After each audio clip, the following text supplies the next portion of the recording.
hose clamp is applied. And at a signal from the pumper, the hydrant man opens the hydrant and charges the line. Then he runs to back up the nozzle man.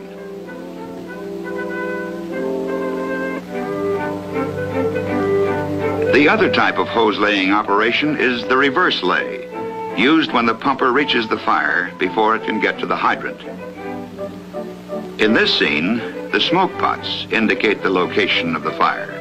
Sufficient hose is pulled off to reach the fire, and the pumper moves on, laying a line to the water supply.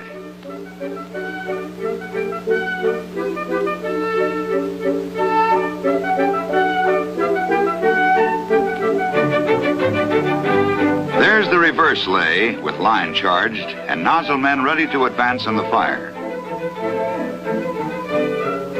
Your department will use variations of the straight lay and the reverse lay, such as this hookup involving the use of two pieces of apparatus. The first engine drops a line to snag the hydrant and then moves onto the fire, laying the line as it goes. The second engine makes the hookup to the hydrant and charges the 2.5-inch line.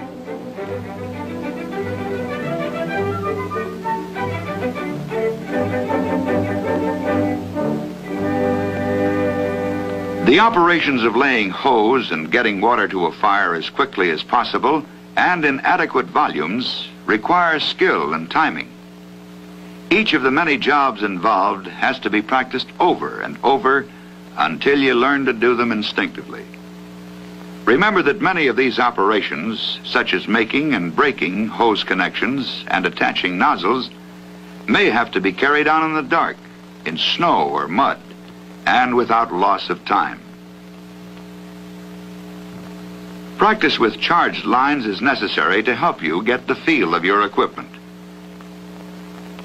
In handling nozzles, be sure to open and close them slowly. Rapid shutoff of the nozzle may damage hose or the pump and even endanger your fellow firemen if more than one line is operating from the same pump. These are 4 of the nozzles carried by one pumper, and the men are getting practice in their use.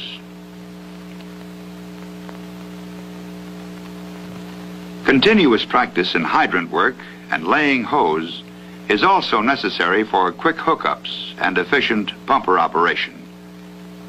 Time lost in getting your pumper into operation can never be made up later.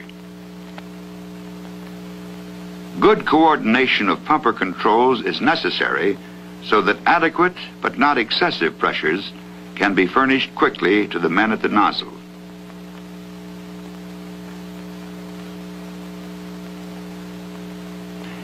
In many departments, every volunteer must learn how to use the 2- and 3-way radio, to speak clearly, to report facts accurately, to know when to call for aid, or report that your apparatus is ready for service. The loudspeaker on your apparatus should be turned up whenever you leave it, or your pump is operating. This is a course in public relations. Even the axe and pike pole become important when you consider that your neighbors are sensitive to your methods of forcible entry. Instead of trying to chop your way in, try the lock first, the chief points out. Never use the axe unless you have to. If the door is locked, break the glass instead of trying to smash the lock. The glass is easier to replace. Remove glass splinters before putting your hand inside. In all cases, try to avoid injury. If you're not carrying an axe, use your helmet.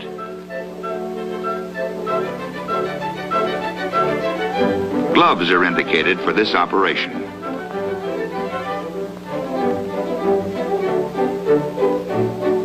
Break only one pane, nearest the lock. Then open the window. Here's another hose layout you'd better learn. It looks easy, but it's just as important as any other operation for the efficiency of your department. Every job, no matter how menial, has its place in fitting you for those times when you must prove your right to be called a fireman. Even as you scrub and roll hose, you are preparing yourself for the job that lies ahead. And the real fireman is the one who puts in his share of time at the station, helping get the equipment ready for an alarm that may come all too soon. He helps load dry hose. He helps recharge extinguishers that have been used, or helps dry and fold the salvage covers, because he never knows whether the next alarm will come in the next 5 hours or the next 5 seconds.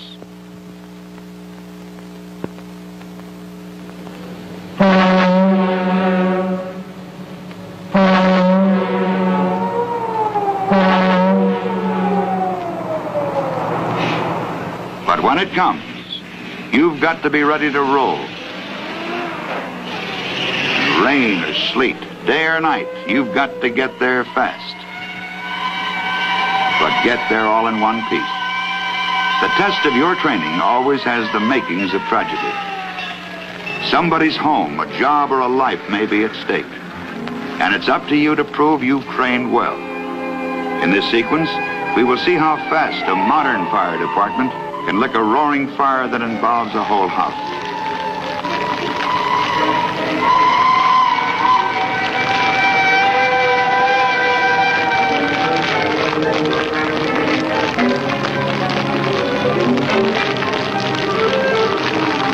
Every man knows his job. And within seconds after arrival, the men are ready to attack the fire. The line is advanced to the window and water spray applied.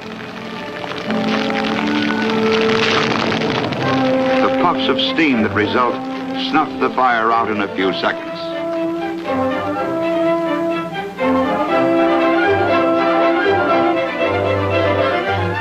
What was a roaring inferno is now only a slightly damaged house, still structurally intact. This is the result of the skill, the knowledge, and the teamwork that should be the goals of every fireman.